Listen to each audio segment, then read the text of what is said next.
Cette année, les 30 élèves de première des cordées de la réussite du lycée Marcel Rudloff de Strasbourg se sont sentis pousser des ailes et ont imaginé s'affranchir de la pesanteur en maîtrisant la lévitation. Il existe de nombreux moyens de faire léviter un objet et il peut y avoir plusieurs motivations à cela. Par exemple, un train à lévitation magnétique va plus vite et s'use moins rapidement que s'il était posé sur rail. On peut aussi fluidifier le mouvement grâce à la lévitation sur coussin d'air. C'était le cas de l'aérotrain, projet des années 60, prématurément abandonné à cause de la concurrence du TGV. Nous avons décidé de nous intéresser à la lévitation acoustique. Celle-ci ne nécessite ni azote liquide, ni aimant, ni supraconducteur, contrairement à la lévitation magnétique. De plus, elle ne risque pas de dégrader l'objet qui lévite, car il n'y a pas de courant d'air incident.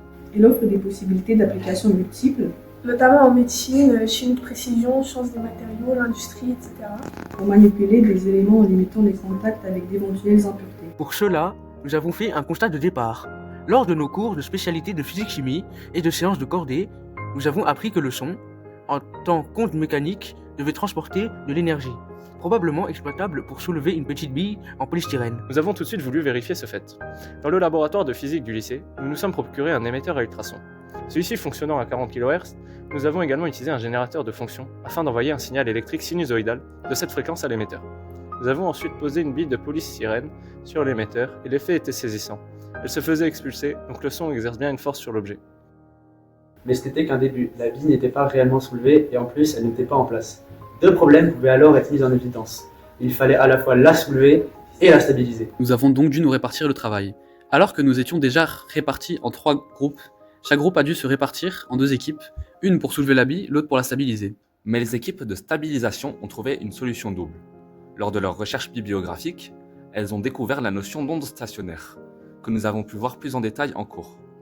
Lorsque deux ondes progressives sinusoïdales identiques mais de sens opposés se superposent, on peut observer ce qu'on appelle une onde stationnaire.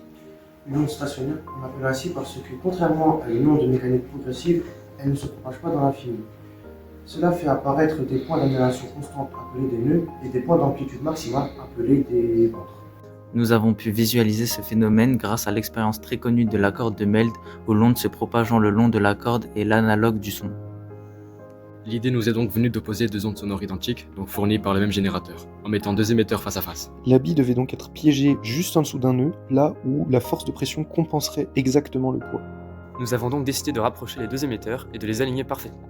Il fallait également faire attention à la taille des billes que l'on prenait. Seule une bille assez petite par rapport à la longueur d'onde pouvait être piégée entre 2 ventes. Ainsi, nous avons pu trouver un nœud et faire flotter une bille. Mais ce n'était pas fini, puisque plusieurs nœuds devaient être formés, pourquoi ne pas placer une bille dans chacun d'eux?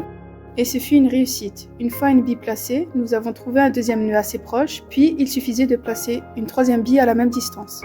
Nous avons pu ainsi placer jusqu'à 3 billes. La position des billes indique donc la position des nœuds. De nombreuses améliorations sont possibles pour notre système, comme par exemple essayer de faire bouger les billes sans les toucher, ou encore faire flotter du liquide.